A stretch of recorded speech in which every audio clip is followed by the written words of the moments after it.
तो पहला टॉपिक है स्पीकर के बारे में। तो मैंने कल भी बोला था कि आपको इलेक्शन पता होना चाहिए कि जैसे इनका इलेक्शन कैसे होता है। ठीक है, यानी कौन इसका मेंबर के लिए इलेक्ट होने के लिए खड़ा हो सकता है। दूसरा है कौन कौन वोट डाल सकता है। अब यहाँ पे देखिए क्या लिखा है कि सपोर्ट ऑफ 145 MLA, यानी हाफ ऑफ द जो है सिंपल मतलब मेजोरिटी चाहिए। ठीक है, स्पीकर को अगर बनना है, क्योंकि 287 है जो सीट है टोटल महाराष्ट्र में। तो लक्ष्मीकांत में अगर आपने पढ़ा है पहले तो ठीक है, नहीं तो एक बार स्पीकर के बारे में डिटेल मेंस ओरिएंटेड भी क्वेश्चन आता है आपको, रोल ऑफ स्पीकर। और पीटी के लिए बेसिकली कि किस आर्टिकल से चुना जाता है, कैसे चुना जाता है, ठीक है, और क्या पावर है उनके पास, इससे related there should be a clarity in your mind. Next, यहाँ पे आप ये इसको इथिक्स के लिए यूज कर सकते हैं। ठीक है, जब केस स्टडी आएगा या कैसे मतलब इंडिविजुअल का आपको कंट्रीब्यूशन दिखाना, तो कैसे यहाँ पे call of beyond call of duty, यानी एक महिला ने बेसिकली 4 एकड़ जो फॉरेस्ट था उसको कैसे प्रोटेक्ट किया और उसको कंजर्व किया, और उनके नाम पे जो फॉरेस्ट ऑफिशियल है उन्होंने इनके नाम पे फॉरेस्ट को रखा भी। तो ये आप इथिक्स के लिए अपना एक एग्जाम्पल सीट बना लीजिए और उसमें आप इसको, क्योंकि करंट एग्जाम्पल ज्यादा बेटर होता है, गांधी जी, अंबेडकर, ये हर कोई लिखता है, लेकिन इस तरह का पेपर का ये आपको एक एक्स्ट्रा फायदा है। तो आप अपने नोटबुक में इसको, इनका जो नाम है सरोजनी वाना, और इन्होंने कौन सा फॉरेस्ट कंजर्व किया था, ये आप इवन इंटरव्यू में भी एक्सप्लेन मतलब इस तरीके से बता सकते हैं कि क्यों, मतलब जैसे हर ढेर सारा जो है प्लेस आएगा वहां पे आप इसको इनको यूज कर सकते हैं। नेक्स्ट, सीडीआर, ये आपको पीटी के लिए याद रखिएगा कि कॉल जो डिटेल रिकॉर्ड होता है सीडीआर, ये पीटी में आपको पूछ सकता है। ठीक है, क्या पूछ सकता है तो कि मतलब सीडीआर में क्या होता है, आपको जैसे एग्जांपल में मतलब क्वेश्चन में दे देगा कि CDR record the content of telephonic conversion, यानी ये सीडीआर में जो है टेलीफोनिक कन्वर्सन होता है, नहीं ऐसा नहीं होता है। ठीक है, इसमें टेलीफोन जो हम बात करते हैं वो नहीं होता है, बस कुछ डिटेल होता है, कॉल डिटेल, कहाँ से किया गया, कहाँ पे वो प्लेस है। तो यहाँ पे प्रीलिम्स में आपको एक ये पूछ सकता है, तो आप सीडीआर के बारे में काइंडली पढ़ लीजिए। ठीक है, और तो ये एक्सेप्टेबल भी है। ठीक है, एक केस हुआ था जहां पे सीडीआर को एक्सेप्टेबल मतलब तो इसको वैल्यू दिया जाता है, लेकिन ऐसा नहीं कि पूरा एविडेंस, लेकिन कोर्ट इसको वैल्यू देता है सीडीआर को। ये भी दे देगा कि कोर्ट सीडीआर को वैल्यू नहीं देता। तो प्रीलिम से ओरिएंटेड ये सीडीआर, ठीक है, सीडीआर में क्या होता है और whether CDR is acceptable to court और नॉट। ठीक है, नेक्स्ट,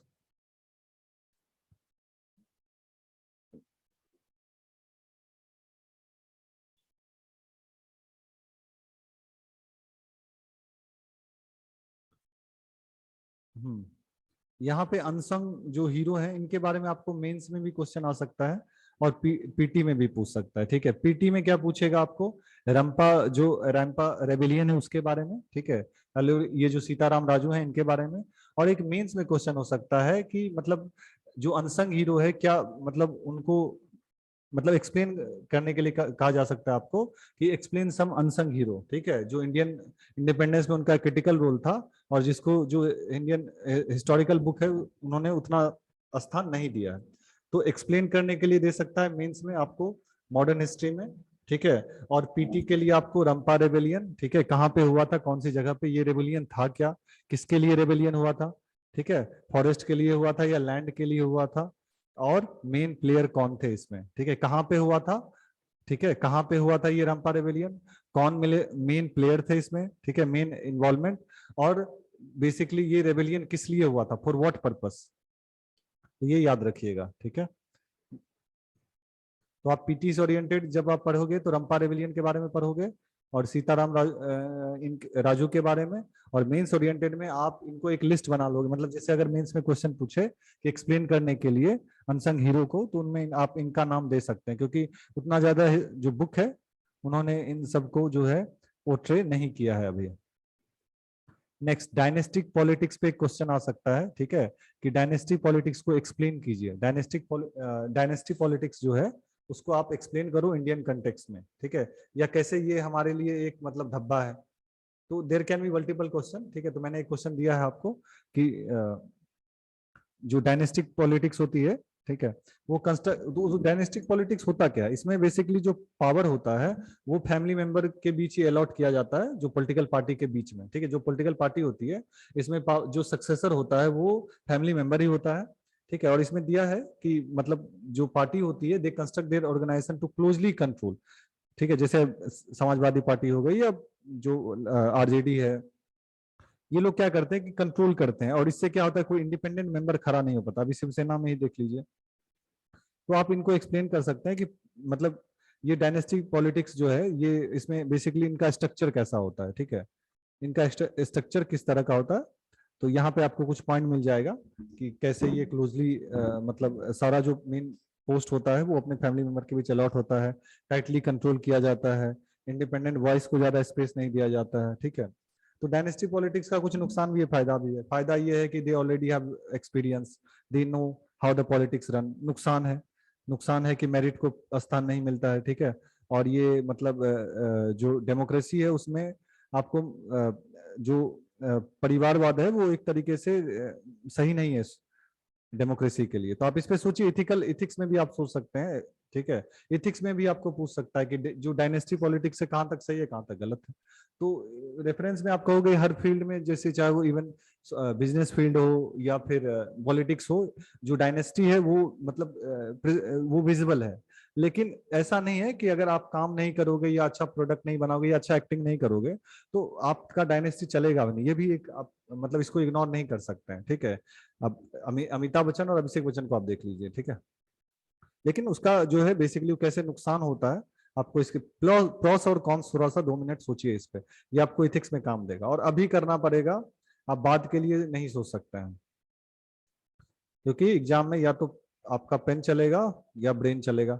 नेक्स्ट, लैंडस्लाइड को लेके आपको जो है क्या पढ़ना है कि लैंडस्लाइड क्या है, ठीक है। लैंडस्लाइड जो है जो स्लोपिंग ऑफ लैंड होता है या रॉक डेब्री होता है, तो आपको ये पता होना चाहिए कि लैंडस्लाइड क्या है, व्हाट इज लैंडस्लाइड, पहला क्वेश्चन, ठीक है। इसके बारे में पढ़िए, अगर नहीं पढ़ा है आपने तो एक छोटा सा नोट्स भी बना लो लैंडस्लाइड का, जीएस 1 में पूछेगा आपको। तो लैंडस्लाइड क्या है ये पहले पता होना चाहिए। दूसरा है कि क्यों होता है लैंडस्लाइड, ठीक है।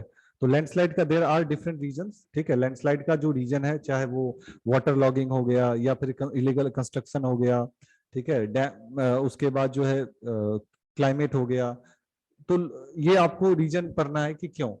और लैंडस्लाइड जैसे सदर्न इंडिया में भी अब इसका जो फ्रीक्वेंसी है वो ज्यादा हो रहा है, क्यों हो रहा है, तो लैंडस्लाइड क्या है ये आप पढ़िए। लैंडस्लाइड क्यों हो रहा है, दिस वन आप उसके बाद जो है कैसे होता है, मतलब लैंडस्लाइड के टाइम में बेसिकली होता क्या है, ठीक है। लैंडस्लाइड के टाइम में रॉक डेब्री किस तरीके से स्लाइड करता है, फास्ट स्लाइड करता है या स्लो होता है, अलग अलग मूवमेंट है वो पढ़िए। कहाँ पे लैंडस्लाइड हो रहा है, तो कोई भी माउंटेनस रीजन है वहां पे लैंडस्लाइड होगा। इसमें इफेक्टेड कौन होता है, जो लोकल है, ठीक है, जो लोकल पार्टिसिपेंट है, एनिमल है, नेशनल पार्क है, all these things get affected. तो इस तरीके से आप होलिस्टिकली जब एक बार सोच लोगे कि क्या है, क्यों अकर होता है, ठीक है, कैसे हो रहा है, कहाँ पे होता है, कौन कौन अफेक्टेड होता है, तो आपको जब भी क्वेश्चन एग्जाम में पूछा जाएगा मेंस में, यू विल इजीली राइट, ठीक है। और बस आप थोड़ा सा पढ़ोगे तो फिर काम नहीं चलेगा। तो काइंडली ये जो डिस्क्रिप्शन में लिंक है आप इसको चाहे तो देख सकते हैं या नोट कर लो, और इसको अभी कर लो, फिर से मैं कह रहा हूँ बाद के लिए मत टालिए, ठीक है। नेक्स्ट,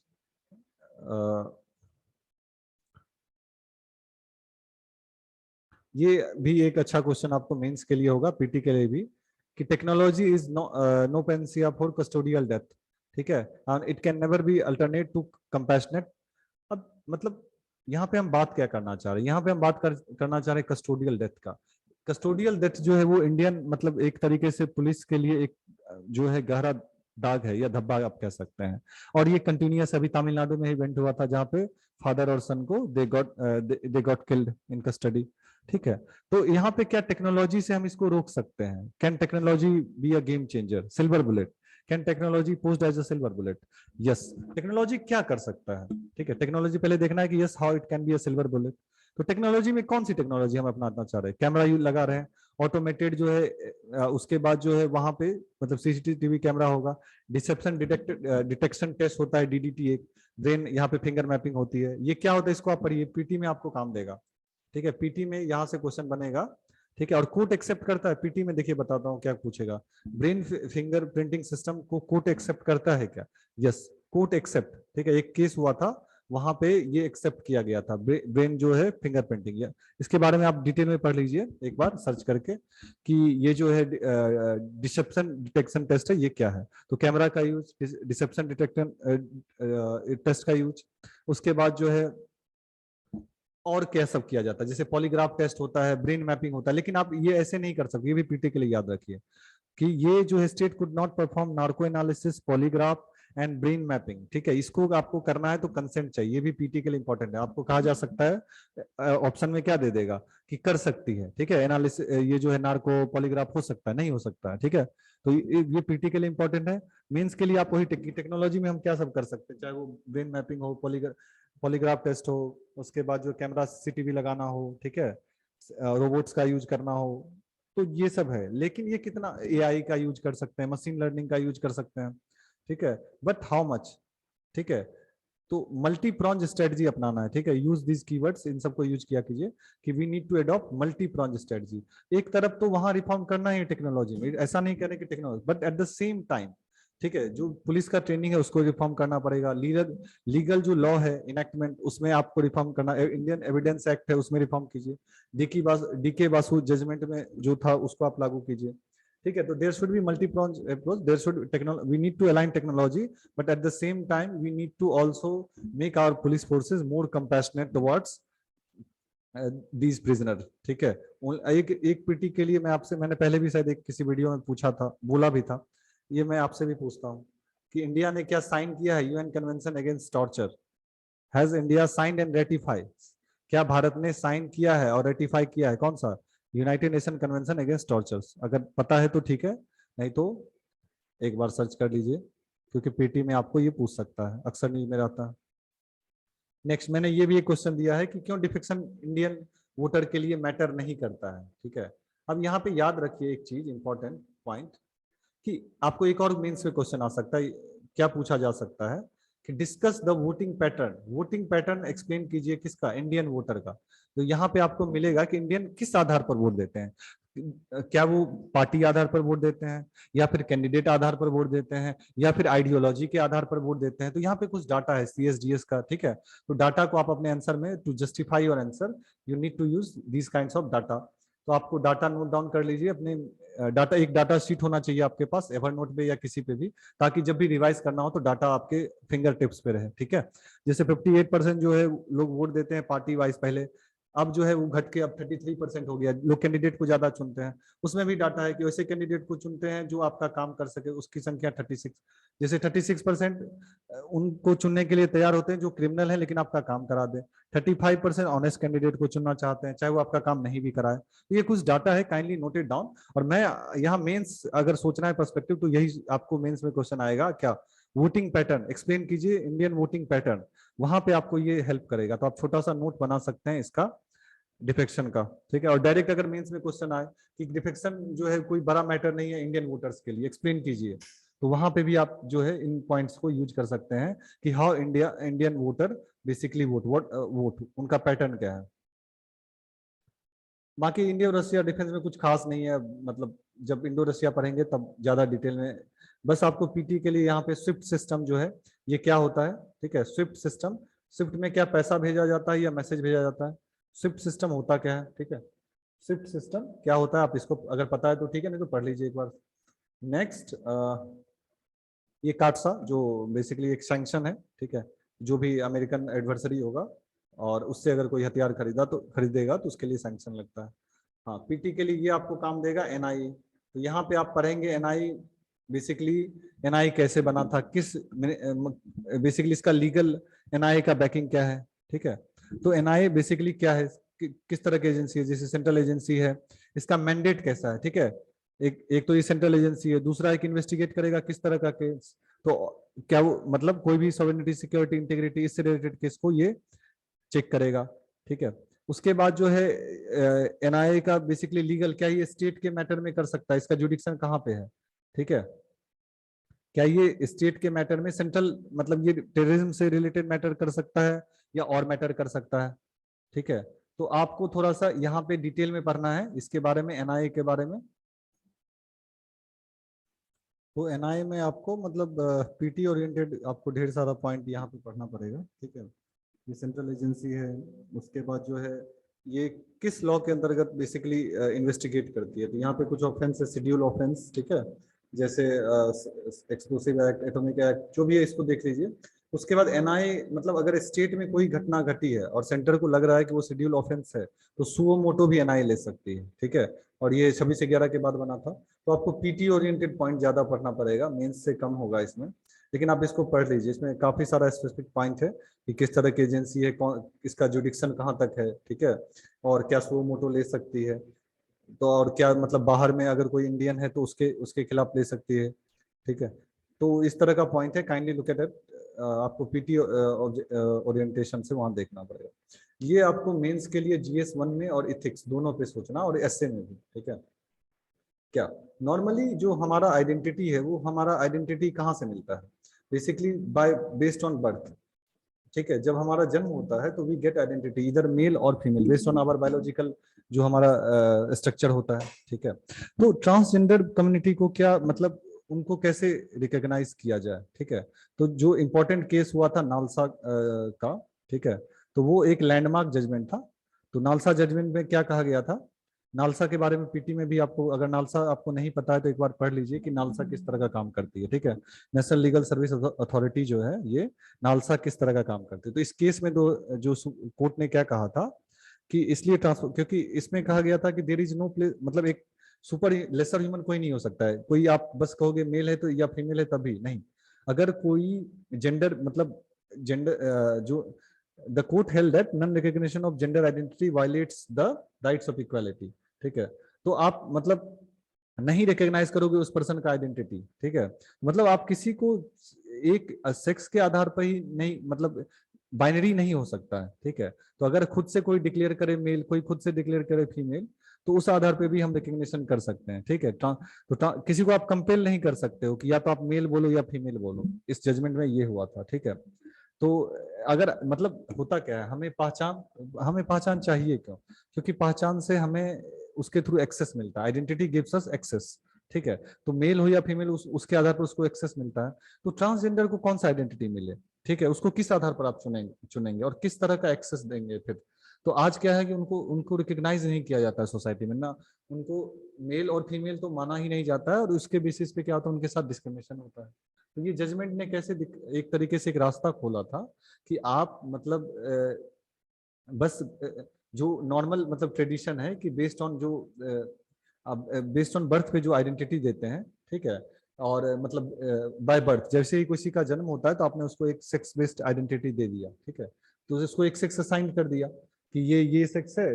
तो बिना मतलब बाय उनका जन्म हुआ है, और उस आधार पर अगर उनको कोई आइडेंटिटी नहीं मिला है, ठीक है, तब भी उनको भी उतना ही हक है इस सोसाइटी में रहने का जितना किसी और को, और उनको भी उतना ही राइट्स मिलना चाहिए।